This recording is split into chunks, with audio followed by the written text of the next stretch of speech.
Okay. Uh, Panelists and Natalia, can you let me know if you see the front page of the presentation? Yep. Looking good. All good. Okay, just wanted to make sure because I can see it. Just wanted to make sure everybody else could see it. So anyway, welcome everybody. We have a very exciting subject tonight. There have been a lot of people that have signed up. Over 60 people are registered to come, almost 70. And we have a fantastic panel with us. The subject we have tonight is ISO 9001, 2015 Amendment 1, all about climate action changes. In February of 2024, an amendment came along to the management system standards called climate action changes. And there really hasn't been a lot said about it. And I was starting to hear from people who are actually ISO 9001 certified, some saying that they've actually gotten some non-conformances on this.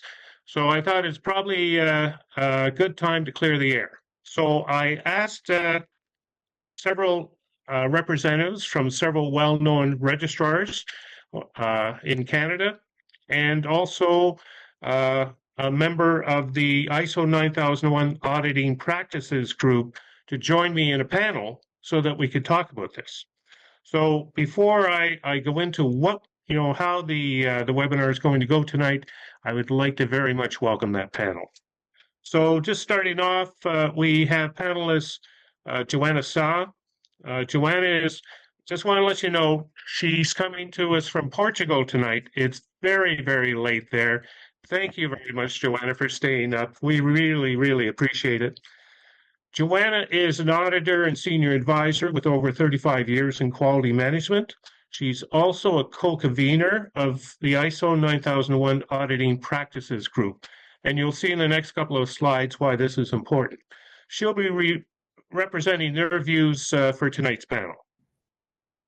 The next panelist we have is Murray Milton. Thank you for coming, Murray. Yeah, thanks. Murray is an audit manager at SGS Canada with over 30 years experience in product and process auditing. And Murray will be representing SGS as the third-party registrar. Our next panelist is Jim Moran.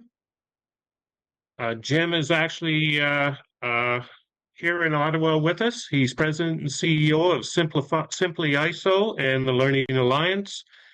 Jim has been implementing and auditing ISO standards since 1992 and training auditors since 1996. Jim will be representing BSI as the third-party registrar. And the last panelist that we have is Luke Gendron. Luke is the team lead. Hi, Luke. Hi.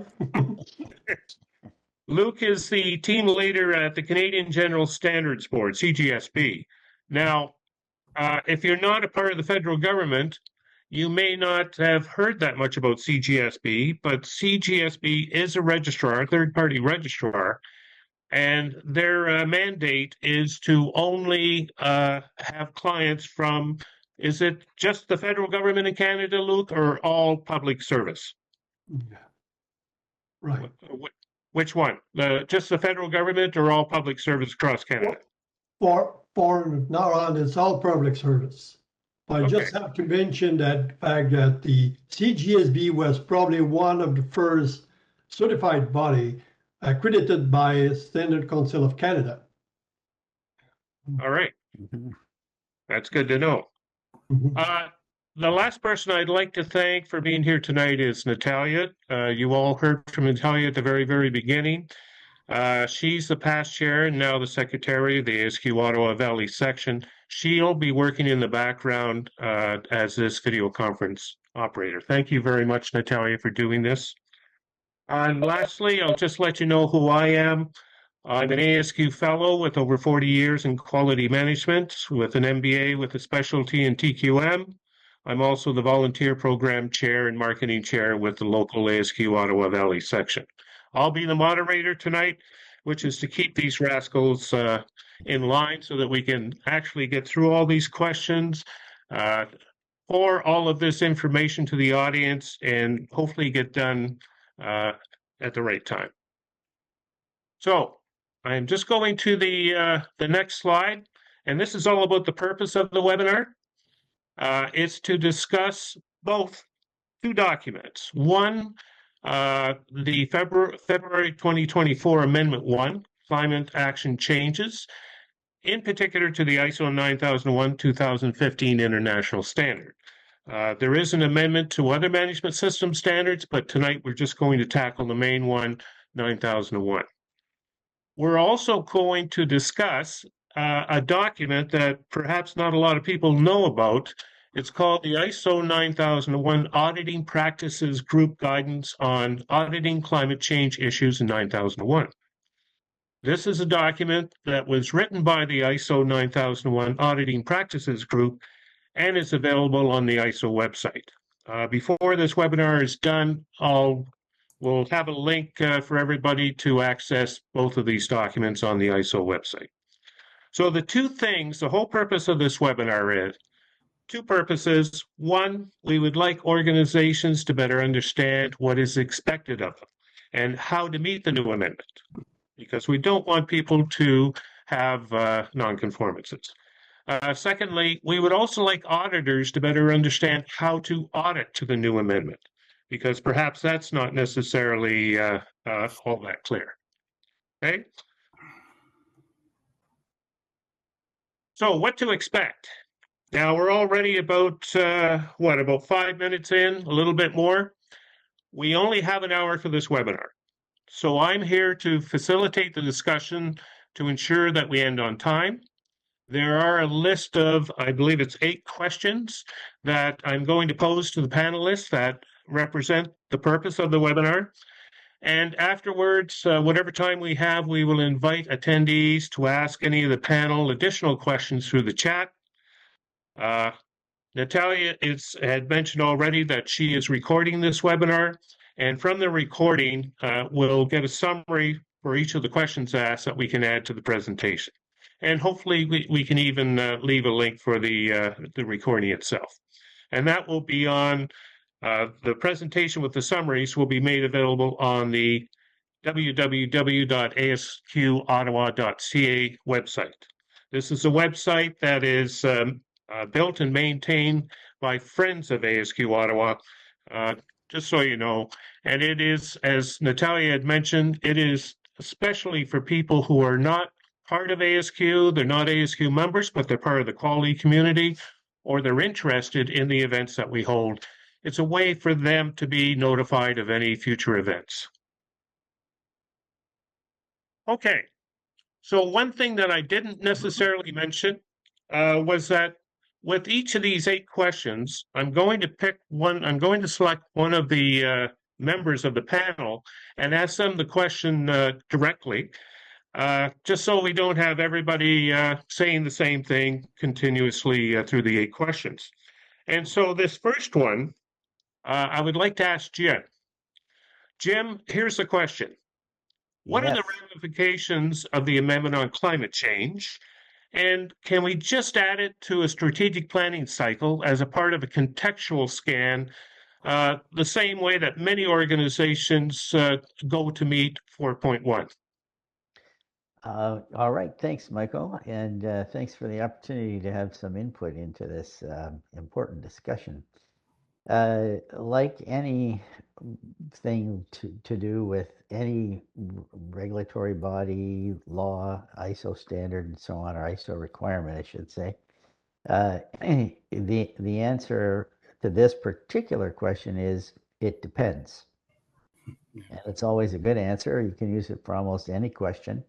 But in this particular case, needless to say, your company or my company of 1 or 2 people may have some impact on climate change, but a refinery or a cement company will have a completely different set of ramifications.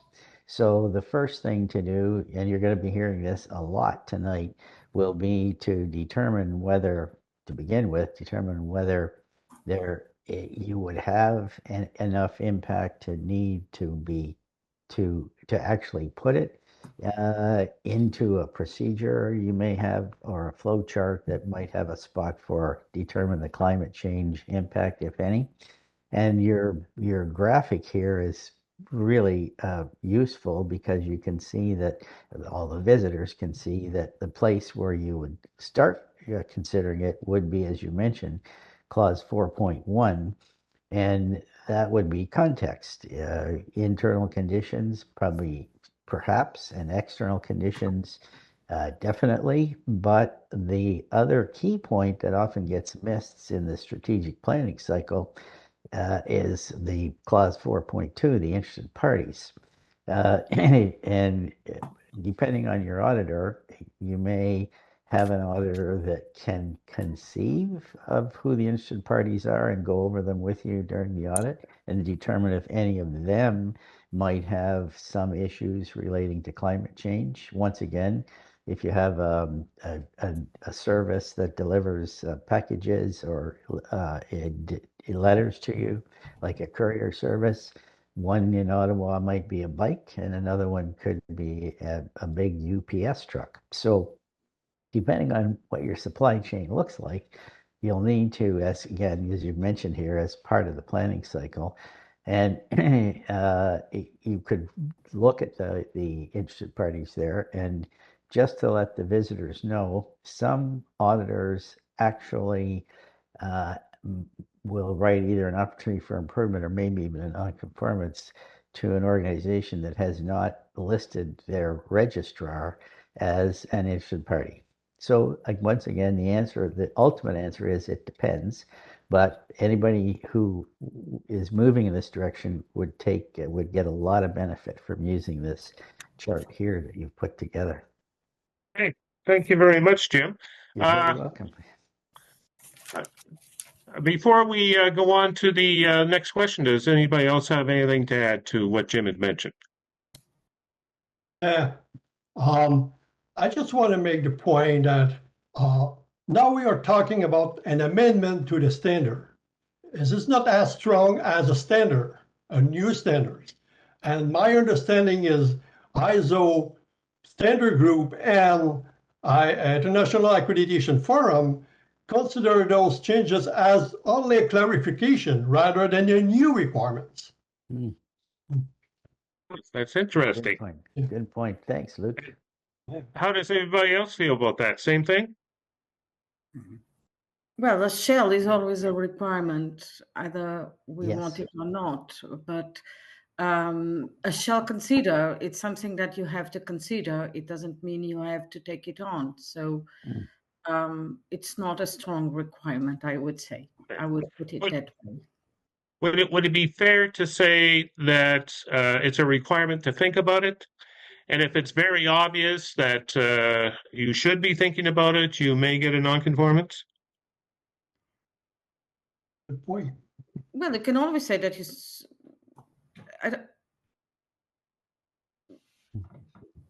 I don't think so, sorry. Okay. So what I was talking about was, I mean, I understand that it's just an amendment, but they said put this extra thought into 4.1 and 4.2 that you should add climate change to looking at the context. If it's very obvious that your industry or your products and services require some activities regarding climate change, and you're very obviously not doing anything about it, would it be safe to say that you may find yourself in, having a potential nonconformance? I would, from my experience, the BSI auditors that I know would probably, depending on your condition, again, if you're a coal mine versus a personnel agency, obviously the result would be different. But typically, especially Luke might have a mention on this, with a brand new requirement, sometimes auditors tend to write opportunities for improvement first rather than a non-conformance. But it depends on the auditor, depends on the guidance they've had at BSI. We've had a number of very fruitful workshops on this particular topic, and auditors remember that in order for them to do an audit at a particular site, they are required to have enough experience to be considered competent.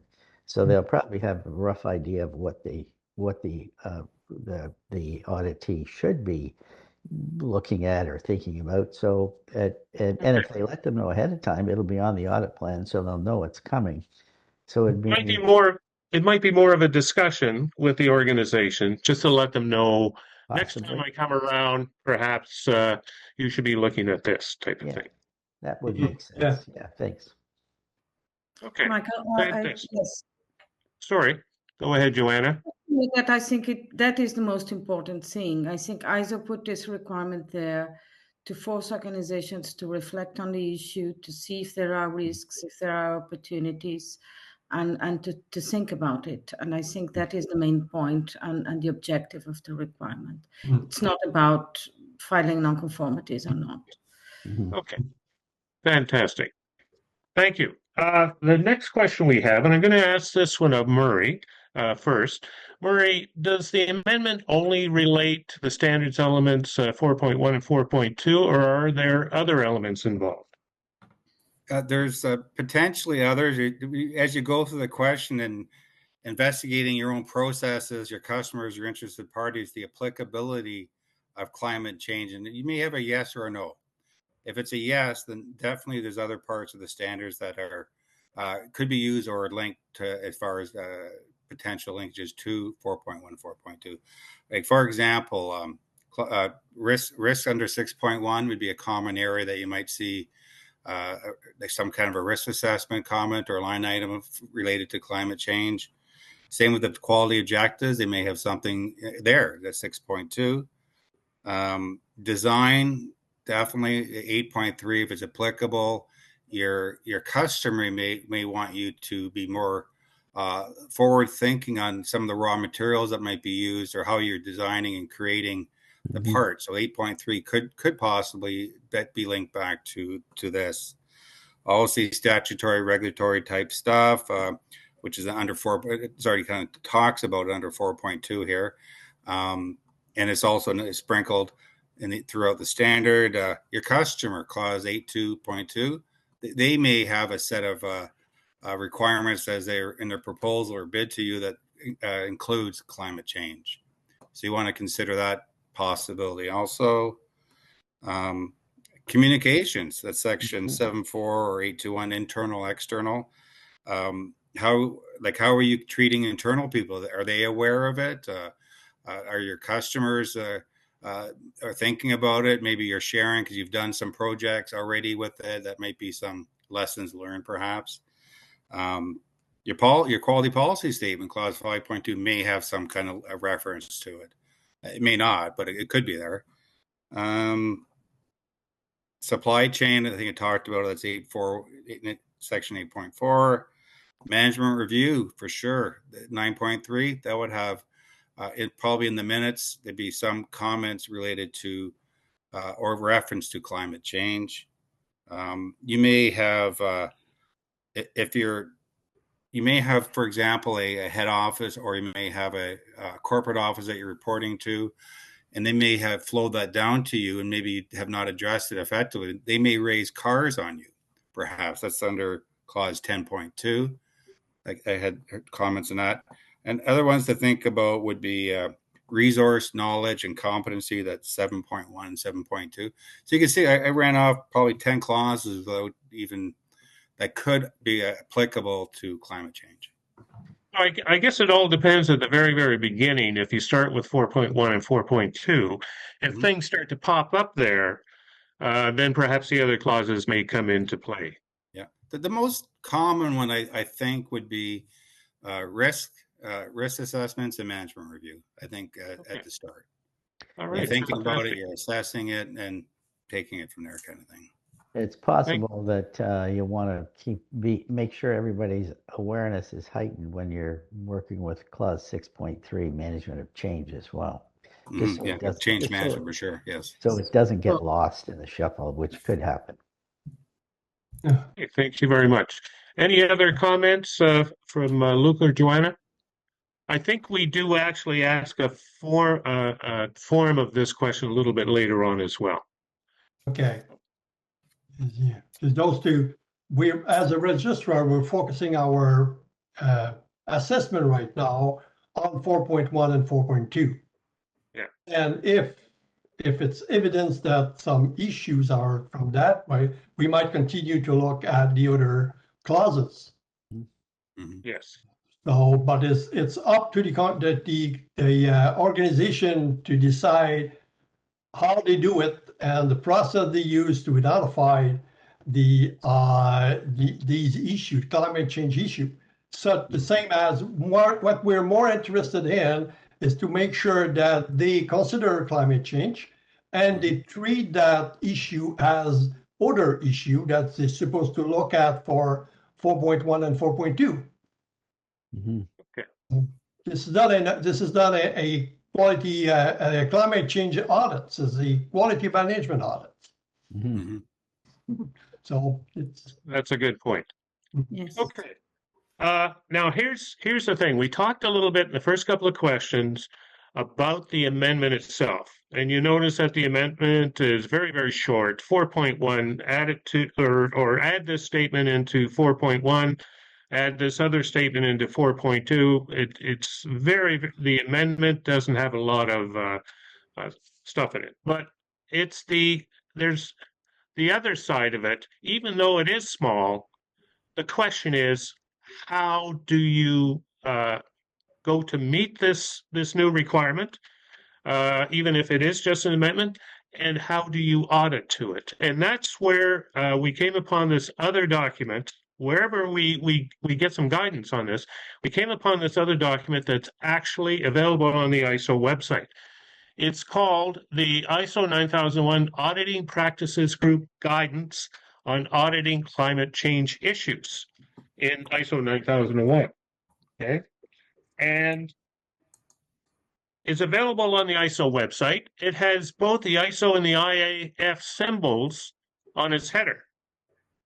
It also has copyrighted by ISO and IAF 2024, all rights reserved, in the footer of each page. But it has a disclaimer on it. This paper has not been subjected to an endorsement process by the International Organization for Standardization, the Technical Committee, or the International Accreditation Forum, IAF. And I actually, before this webinar started, I actually spoke to someone who wrote an article in the ASQ Progress magazine, which basically said, yeah, this guidance document was made by some other group. But the fact of it is, it looks like this document is heavily endorsed by ISO and IAF, and it should be taken into consideration by both organizations and auditors if they want to get some handle on how do I meet this new requirement and how do I audit to this new requirement. So we have these questions. And I'm actually, this is where we asked Joana, because she's a member of, or a co-convener even, of the ISO 9001 Auditing Practices Group. Is this document to be taken as an actual guidance document for registrar auditors that they would base their findings on? And if not, which is what some people say, why is it on the ISO website available to everyone to download and use?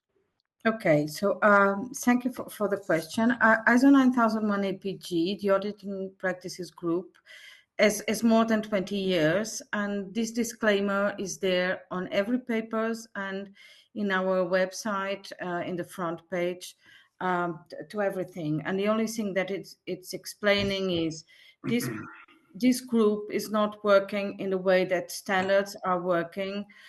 It's an informal group of experts, of people related, of experts from IAF and from ISO TC 176 with backgrounds in auditing that started to make papers basically 20 years ago to address auditing by processes, because there were problems related to auditors changing to a process-based approach in auditing. Mm-hmm. And they start writing papers in a way that there is a consensus, but there is not this process of going to a ballot through the ISO members to approve the paper, because that would be too long. It would take too much time. So take these papers as guys that are writing a paper. ISO and IAF are in it. They take a look. If there is a problem or something they don't agree, it needs to be, it doesn't happen. It needs to be corrected. If we were saying something that was not aligned with the policies and the documents and so on. And yes, the purpose is to support auditors to do an audit, but it's not like a guidance that you have to follow mandatory. I don't know if I explain myself, but the purpose is to support auditors to make their audits. Okay, so my take on it, Joana, from what you just said is that ISO and IAF back the ISO 9001 Auditing Practices Group and their documents. It's just the disclaimer is there because it hasn't gone through the normal ISO practice with the standards of having, being vetted by a whole wide range of members. But it is a guidance document created by established practitioners. And yes, and it's open to, if everyone can comment on our papers. If you go to our webpage, you have a contact of our secretary that you can reach. And if you have any question on a paper, any inquiry, we are very happy to reply to it. Some of them even take us to improve the documents and to revise them. So it's something that is, think of it as of a kind of, it's a part of the site of ISO TC 176, where we are communicating with the auditors and sharing experiences on auditing and perspectives on audits. But there can be others. It's not absolute guidance.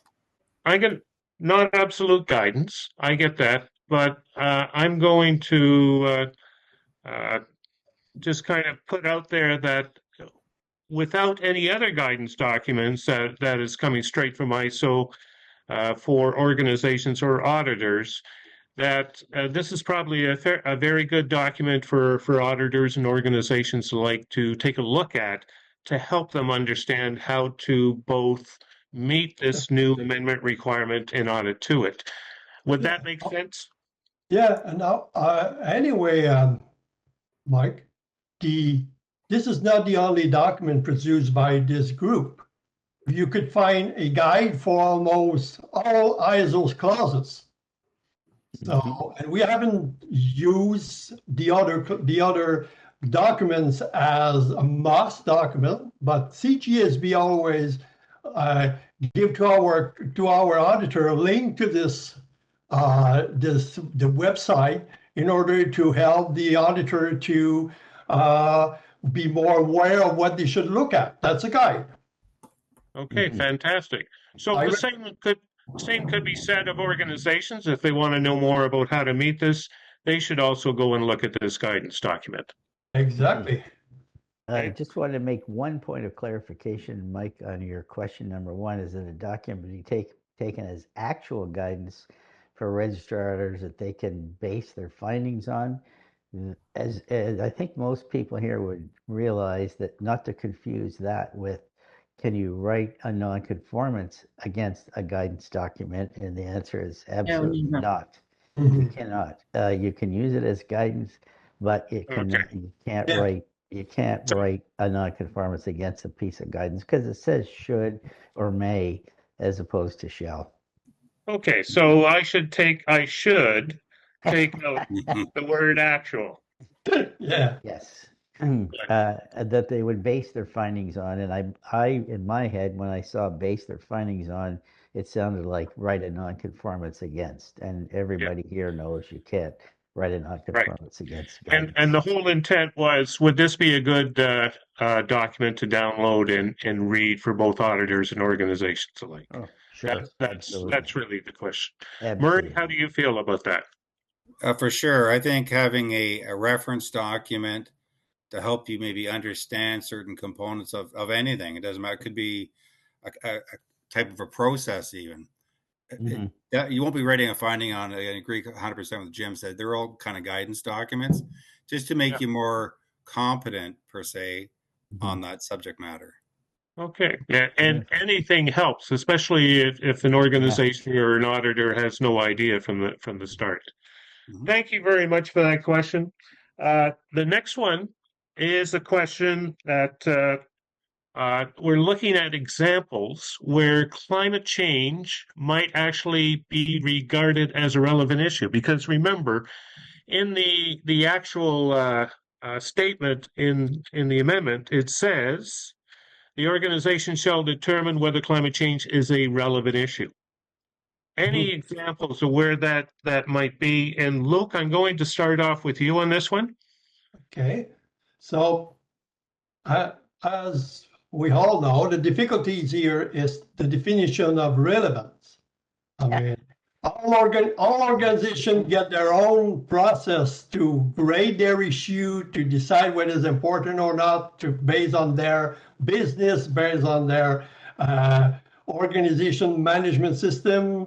And so this is, we will see a variety of significantly depending on the organization sector and area. So the climate change issue are not really different than other issues as far as quality management system is concerned. I mean, you want have a link with your customer. You want to make sure that you feel all the rule regulation, that you fulfill the regulations. So this is the point. So if we look, for example, as far as I'm concerned, an example of the relevant issue for public sector, for example, is the global warming in northern region. Traditionally, buildings in this region were placed directly on the ground due to the soil condition, permafrost. With climate change, these permafrost start defrosting, which create building instability. So government organization responsible for building management should for sure consider this as a relevant issue, a relevant issue. And if we look for something, an example of service organizations, the increase of massive flooding period, and us in the Ottawa region, we know we had this issue a couple of years ago, and we still have every spring we have this issue or this condition. So with floating with an organization, even if it's a service organization, okay, that are located in the flood zone, affecting their ability to meet the expectation result, as far as I'm concerned, should be considered as a relevant issues. Yeah, for manufacturing, we have many options, many relevant issues such as supply chains interruption, production interruptions, and all around that. So this is basically two to three examples. I'm sure that my colleague on the manufacturing side might have a lot of more relevant issues that they could example. Okay, fantastic. Thank you very much, Luke. With that in mind, Luke has suggested that the other two registrars might have some more examples, and Joana as well. We'll just take a couple more if you don't mind, because I see that we're starting to run out a little bit of time, and we do want to allow some questions at the end. Are there any other pertinent examples where climate change might be regarded as a relevant issue? Very shortly, if we think, for example, of warm waves, heat waves, the impact that it can have on a service like an hospital, for example, it has to prepare to this heat wave and to have to serve. Okay, this is just to quote an example on services. Okay, same thing for a cold wave, like we're having this polar vortex thing. And it's Portugal and Canada, sorry. Yes. But Same idea. Just looking at what are the potential, and hopefully, most organizations would have identified those two extremes in their risk planning as well, especially in this picture here, the external conditions. So it's a great thing to think about. And in that sense, it could actually technically or possibly affect almost every single organization on the planet, even you and me, Mike. Well, I did see on the news tonight that in Florida, South Carolina, and Houston, they're having bigger snowstorms than we've gotten in Ottawa this year. Yeah, Mhm. I saw the So, Houston thing as well, right? So, I would almost also consider anything like a carbon footprint approach. There Yes. might be some opportunities through that thought. Excellent. Yes, I was thinking about that, and I think it's also important to refer, it's not only about risk, it's also about opportunity. Because for many companies, the idea that now customers want products that are carbon neutral or that have less impact in the environment, or, well, have less emission, contribute less to emissions, also gives opportunities to other different materials. For example, wood in construction, because wood fixes carbon instead of wasting it. It's a carbon storage, and it's a material that it's easier to trade. So there are also opportunities for business. Carbon sinkage, so companies in agriculture and in the forestry sector thinking about ways to do that. So it's not only about the risk. and I'm glad you brought up the example of opportunities, Joanna. Everybody, I don't know if you noticed, well, you probably noticed because it's pretty big. There's a SWOT analysis symbol on this slide. And this is a place where you could take a look at when you're doing a SWOT for your strategic planning under 4.1 to understand the context of your organization. This would give you the brainstorming techniques to do an internal and external scan and look at strengths, weaknesses, as well as Joanna said, opportunities and threats. So thank you, everyone. We're going to go to the next question. We're actually going to go and ask the same thing, but this is now in 4.2 under relevant interested parties. And I'll ask Murray this question. Murray, what would be examples of relevant interested parties that might have requirements related to climate change? Thanks. Definitely, there'd be some. You got to consider both internal and external interested parties at the same time. Very important. It could be things, for example, like statutory, regulatory. Maybe you're making some electronics and some codes might impact the compliance, so to speak, like ROAS or something on those type of lines. Customers, for sure, they're interested parties. They may want, as Joanna said, they may want a more of a carbon neutral approach to deliverables that they receive from you. So that definitely customer would be an interested party. Head office, sister companies might have that linkages between each other. Even like the internal stakeholders, you have sales interacting with engineering departments, and they may come up with a solution for a customer's needs at that time. Definitely interaction there. Anything, even efficiency improvements kind of could help you out there, like any continuous improvement may end up having less demand on that carbon footprint or carbon usage type of approach. Maybe you're a member of an industrial or a product group to your sector that might have some comments or related to climate change. Definitely senior management, as they're going through, like you had the SWOT analysis, and they'd probably be part of that, and other interested parties within internal, and there might even be external per se. And one thing to consider is that when the dust settles and all this, you have the opportunities that could come your way, the reputation, your brand image for that you're achieving and contributing towards this climate change, and it could be definitely a positive impact on your financials. Okay. Well, thank you, Murray. I just noticed that we're actually, I think we might have time. Is there any other examples of relevant interested parties that anybody else wants to add before we go on to the next question? We could go. Well, the one you mentioned already tonight, Michael, the registrar. Oh, yeah. No, you mentioned that. Yes. Well, you're talking about raising nonconformances as sort of a focal point relevant to Yeah. this, and No, definitely. that's very, very interesting that the registrar, third-party registrar now becomes an interested party. Definitely. Should add them to the list. You're right. Okay. Listen, our next question, and this question I'm going to point towards Jim at the very, very beginning.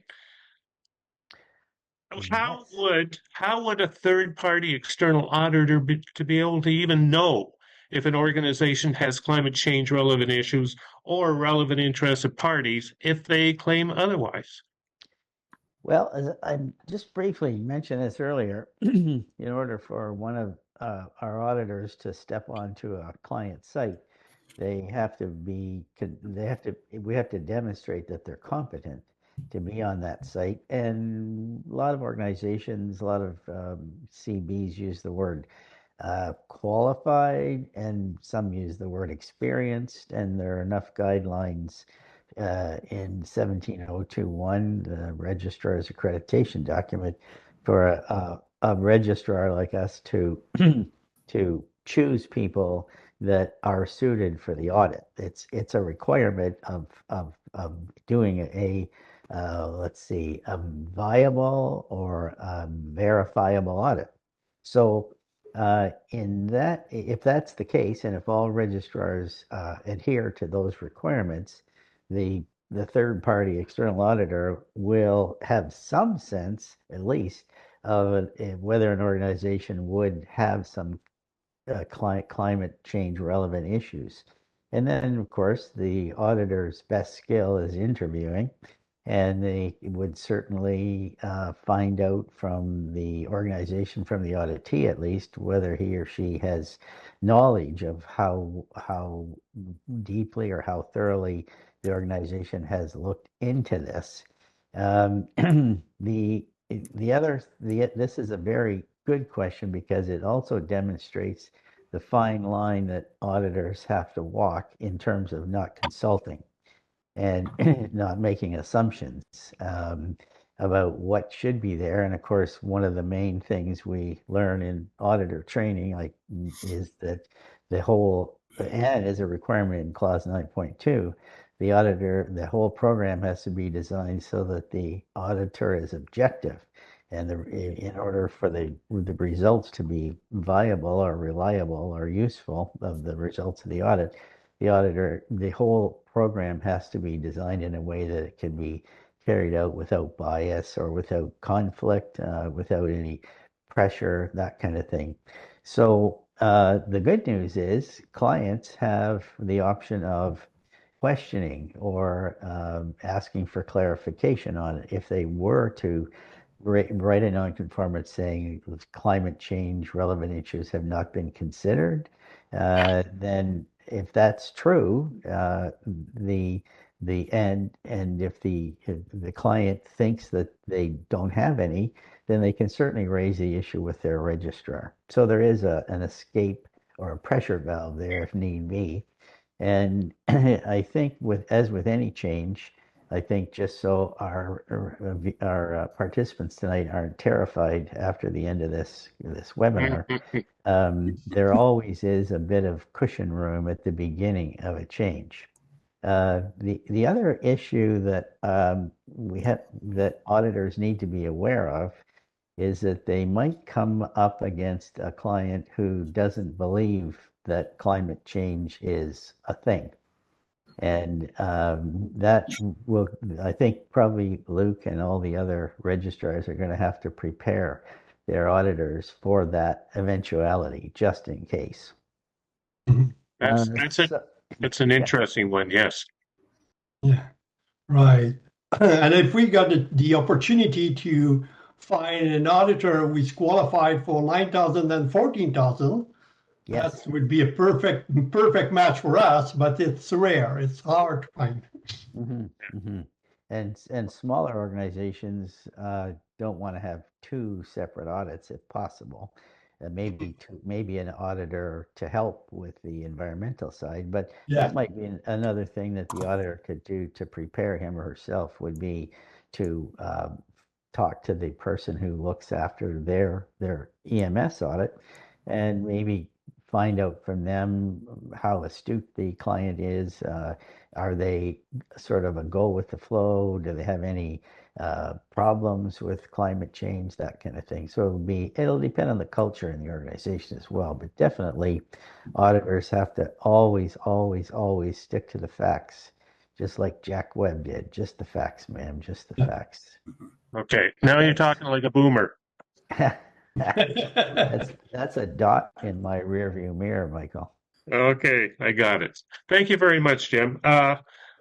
With this one, I know we're starting to run a little bit out of time, and we still have 2 questions left before we even pick any from the audience. So if you don't mind, I'm just going to go to the next one, and this one talks about, and this one I'll ask of Joana again.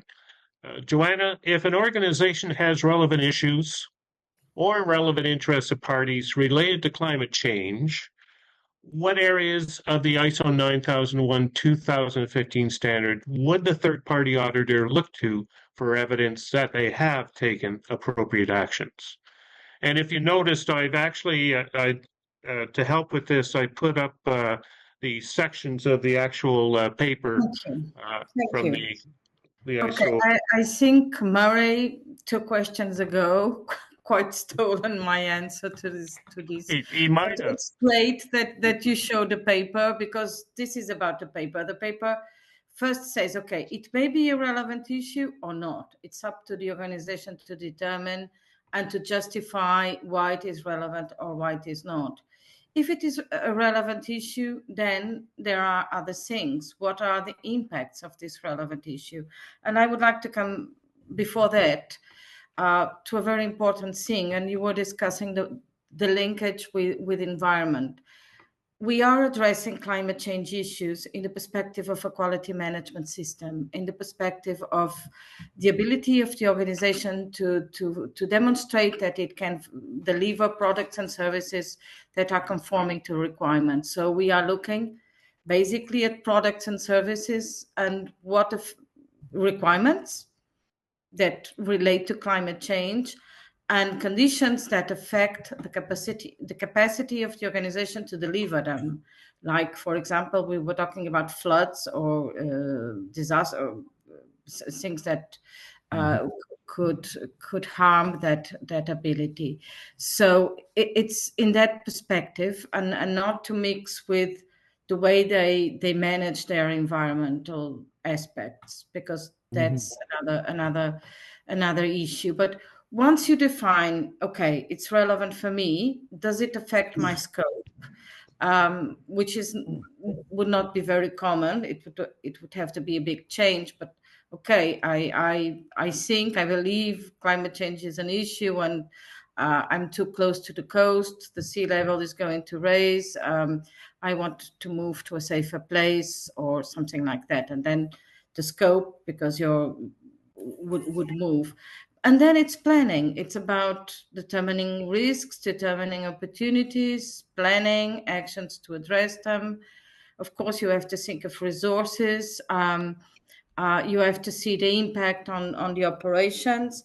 And in the guidance, we made a lot of questions, and that points in the standard where you could look at and that might have an impact.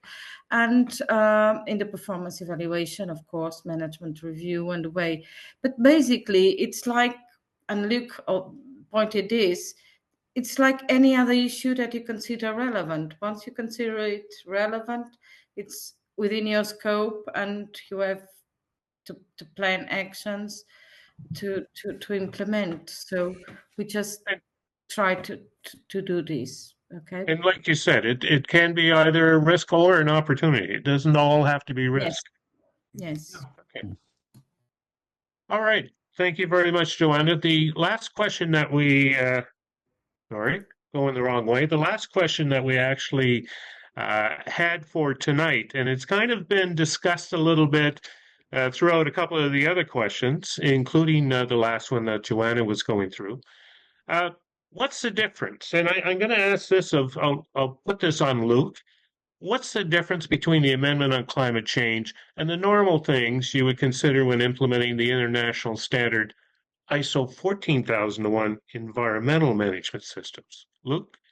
Yeah, so first I'd like to mention the fact that ISO 14001 also have an Amendment 1 about climate change. Yes, they do. All the management system, MSS system has the same clauses. So it's not specific for 9001. It's all the management system, our management system will get it. So my point is on ISO 14001, focus more on issues directly related to environment, regardless if they are related to quality of products or resources or something else. I mean, so when you audit environments, you're looking at all the environmental impact on the site, on the organization activities. For the quality management system, the way that it's written right now, the focus is on environmental issues that are directly related to the quality of the product or services that the organization deal with. For me, it's a different approach. So it's all about what the management system is focused on, and that's where you should look to for any climate action relevant issues. Mm. And so with ISO 9001, you mentioned it was all about products and services. Exactly, services. Anybody else? Just some last comments? Just wondering if Luke thinks that the same amendment might come for ISO 45001, health and safety. I haven't heard anything about that. Have you, Luke? I think the amendment was done to every standard. Yeah. I remember. All the harmonized structure. I know it was also for the 45,001. Also, it was also for the 27,001. It's the harmonized structure for management systems, and it had to be adopted for the existing standards as an amendment, but they didn't need to revise the standard to publish a new edition, so they just published the amendment. And the amendment is the same for all of them, isn't it? Yes. Yeah. The wording is exactly the same. Think of the standards format when the SL Annex came out and the standard setup's the same, and that's kind of why that it's applied across the board. Any standard grouping that's kind of within that family, definitely, yes. Okay. Fantastic. Listen, I'm just going to come to this this last slide because I know that we're coming to 7 o'clock. I really appreciate everybody that joined us today in the panels. It doesn't mean that we're necessarily finished, so people don't have to log off yet. I just wanted to do this last slide before we got into any questions from the attendees. I wanted to mention to you the links. When this presentation goes live on www.asqottawa.ca, if you'll notice underneath the yellow box in the middle, Amendment 1, it says click here to download the amendment for free. It just takes you to the place on the ISO website where you can get the amendment. It's all free. To the right of that, underneath it says click here to download the guidance document for free. Again, it will take you to the proper place on the ISO website where you can download that for free if you would like. Now, down at the bottom to the left, you'll see the pictures of our wonderful panelists. And if you click on any of their pictures, they will take you to their profile on LinkedIn. If you have any further questions of them or their third-party registrar, or as far as Joana is concerned, the ISO 9001 Auditing Practices Group. Okay, just wanted to let everybody know that before we finished. I do know that we did spend a little bit more time on the questions, but we knew it was going to be fast and furious. I would ask if anybody wants to stay back to see if we can answer some of these questions that the attendees have. But first, I'm going to ask Natalia if that is possible. Remember, Natalia is in the background operating the video conference software. Natalia, if anybody wants to stick around to both ask and answer questions, is that possible? It is possible, and we do have, yes, there are already some of the thank yous coming. So, but we do have, I think, 7 questions that I captured. As a questions, there were a lot of comments. I captured all of the notes. So, but yes, okay, that's fantastic. 7 questions that we've got. So yes. So panelists, you know, you're welcome to stay and answer any questions if you have the time. Again, I'm sorry if we find ourselves maybe going over, but Natalia, would you like to pick up the questions, and we'll just see who would like to give an answer? Okay, so the first question is from Prasas, and the statement has shall. If it's not mandatory now, do ISO have any timeline to make it as a requirement? And the question came at the time that we were discussing, is it mandatory or not mandatory?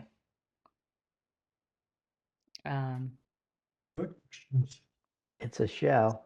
It's a shall.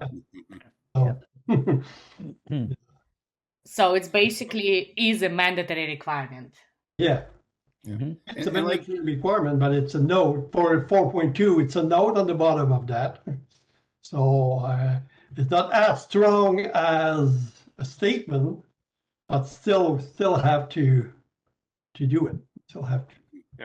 I, as a moderator and a person with experience doing internal audits all over the wazoo for the last 30 years, I'll put in my 2 cents as well. And now that I don't have to moderate anybody, I would take it seriously. You know, there's no reason to let to have a chance. The auditor may come along and say, yeah, you haven't done that yet. I'm going to give you an opportunity for improvement. But next year, when I come back, if you haven't taken it seriously, I might very well give you a nonconformist. So if you want to stay away from it, I would take it seriously. Well, it's also good for the business to look at it. I mean, especially if you're trying to demonstrate your ESG stuff, environmental, social governance, having taken a look at this will certainly and make your system stronger for sure. It might even help you develop a new way to assess environmental concerns. Mm-hmm. And as Joana said a couple of times, or at least once, could be opportunities there, not just risks. And another thing that I would like to add, now that we are revising 9001, and one of the things that came up on the surveys was that organizations were not very comfortable using the context requirements in the revision of 2015. So interesting. The clause is too short.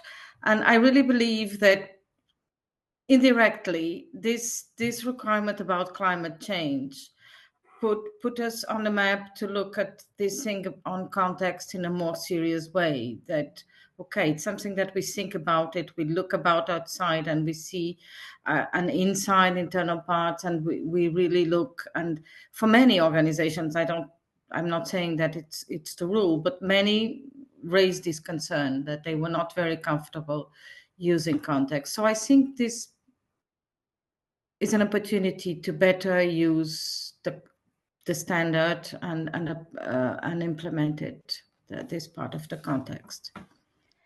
I'm hoping it gets solved, because context, and from my perspective, I do more implementation than auditing for BSI. It's sort of the foundation of the entire management system, and maybe it could be called structure or something else for people to get a better idea, especially for people in non-English countries that maybe the word could translate differently, but it's it's like building a house. This is the footing. The context is the footing Yes, for you, and Agreed. but it's true. People do they approach it from a lot of different angles. I like Michael. I use the SWOT approach a lot for people who just don't know where to start.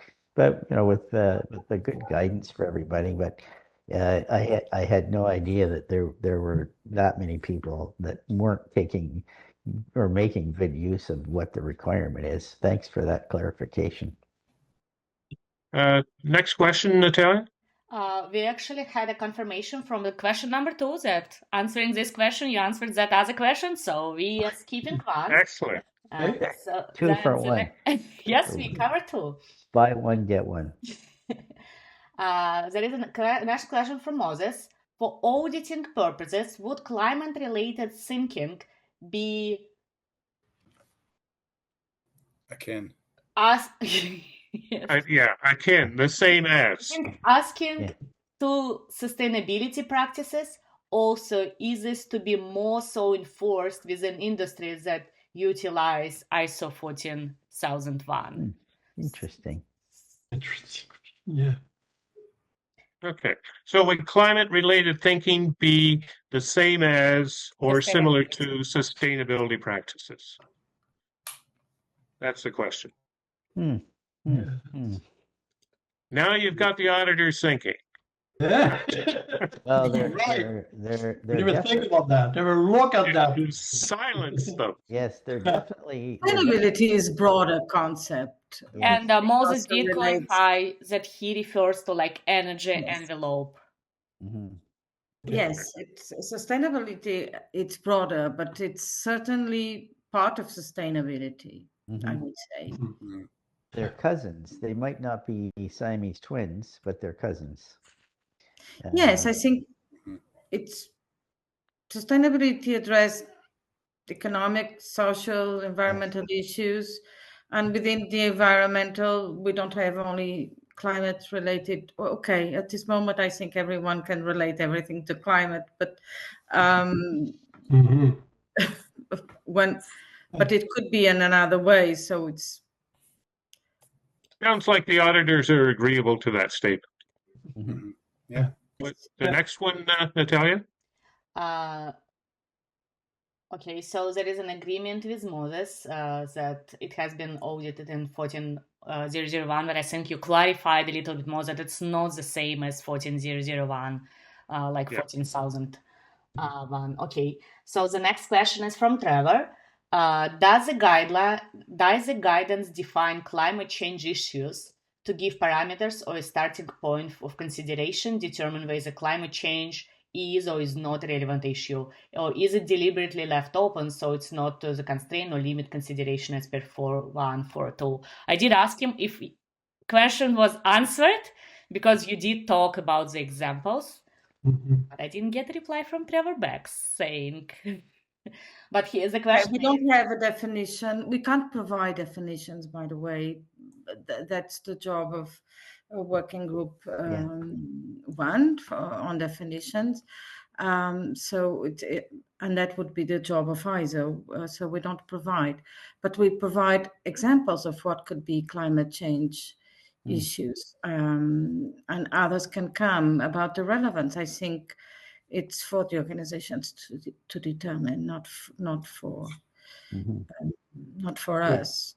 Maybe it'll show up in the next version of ISO 9000, Trevor, the guidance document. That's possible. Or again, they might, as Joanna said, maybe get some more examples, and you can always ask ChatGPT if all is lost. And I don't know if you heard Michael mention this, Trevor, but we moved back to Ottawa just before Christmas. So get in touch for a coffee.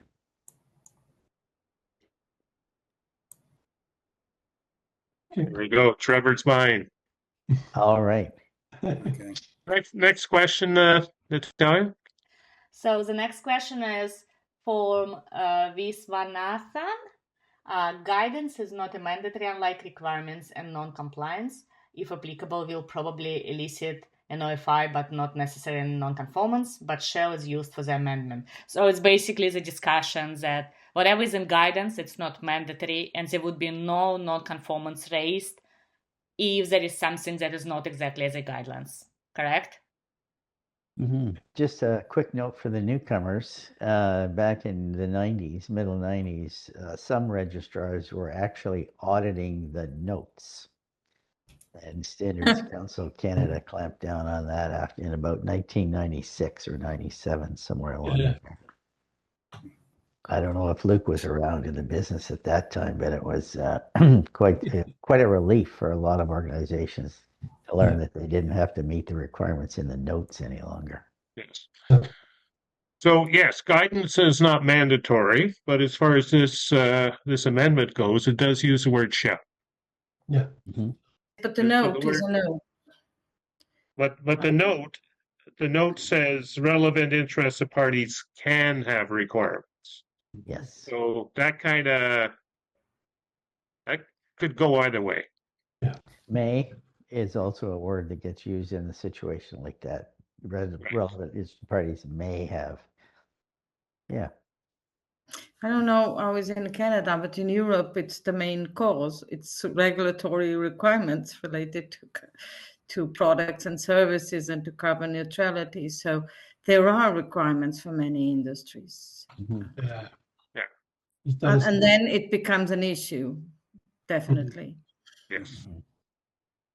And that's that's in 4.2. If you find that you have interested parties like governments and requirements.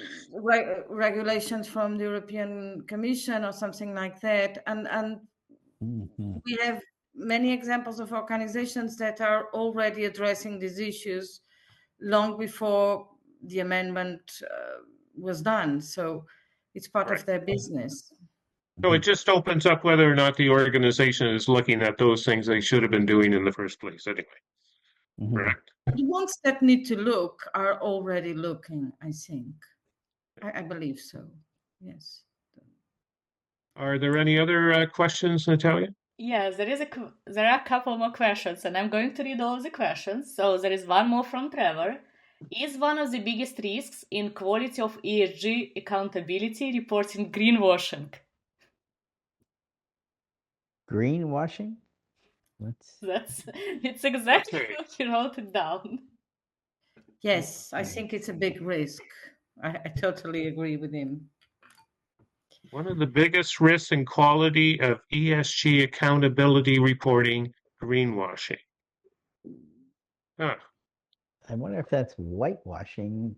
No, it's greenwashing. I have heard that before. Does anyone else remember hearing that?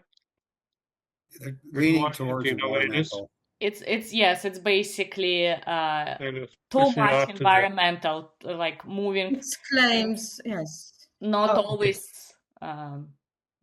It's claims telling that the product is very good for the environment and oh yeah, not true. Oh, that one. Okay. There's a small requirement in ISO 9001.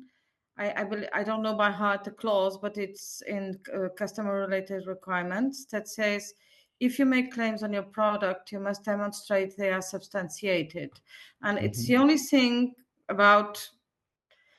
But definitely, it's just a requirement, and maybe it's something that it needs to be thought about because it's becoming, I think, not only relating to climate change, but it's a risk on products to make claims that are not truth. Yeah, and especially in the area of not only climate change but environmental in nature. I know that I once did some work with a company that said we now have an organic product. Did you know that we only have to include 10% organic substance in our product to be able to call it organic? I said, wow. I did not know that. Wow. Then ethics comes into the discussion at some point. For sure. Yeah. Rose has a really good comment on that. She just typed deceptive marketing that a product is environmental friendly. Yes. Yeah. Okay. So next question. Yes. Okay, so there is one comment from Rose that they've got when there was a conversation about 9001 and 14001, that we have ISO 14001 and ISO 9001, and we are approaching it as an integrated management system already. We are focusing on things that are within the organization's control that could impact environment. That's how they look at both systems together. Sure. Great, that's good to hear. Yes. And I think we are done with actual questions. Everything else, there is comments and some of the agreements and huge amount of thank yous, and Good. like huge appreciations for everybody taking their time to give us the insights into the topic. And I really thank all of the attendees for coming, because without you, we wouldn't have these things in the first place. It'd be a boring presentation without the attendees. And we had more than half people stay for additional 15 minutes to get all of the answers to the questions. Thank you so much for the invitation. It was great to be here too. Yeah, thanks. And what time is it, Joanna, in the morning? 1 a.m. plus 40 minutes. Thanks. I'm turning into a pumpkin. I cannot say that. Yes. Thanks for staying up so late. Appreciate it. Thank you very much. You're welcome. Okay. It was nice seeing you all. Have a good evening. Bye. Good event. Okay, bye. Thank See you guys. Bye-bye. Take care, guys. Bye for now. Talk later, Trevor.